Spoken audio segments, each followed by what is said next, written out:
ஒரு பெண்ணுக்கு இருக்க வேண்டிய 5 நற்குணங்கள். இந்த குத்துவிளக்கில் உள்ள 5 முகங்களை ஏற்றுவதன் மூலம் உறுதி அளிப்பதாக அர்த்தம். என்ன இது? குத்துவிளக்குக்கும் பெண்ணுக்கும் என்ன சம்பந்தம் என்றுதான் யோசிக்கிறீர்கள். இதற்கு விளக்கம் உண்டு. முதலில் இந்த குத்துவிளக்கின் பாகங்களை பற்றி பார்ப்போம்.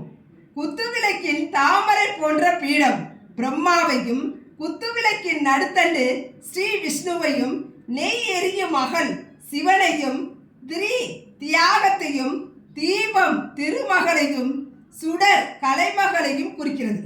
குத்துவிளக்கில் உள்ள 5 முகங்களும் பெண்ணுக்கு வேண்டிய அன்பு, அறிவு, உறுதி, நிதானம், பொறுமை போன்ற 5 குணங்களை குறிக்கிறது.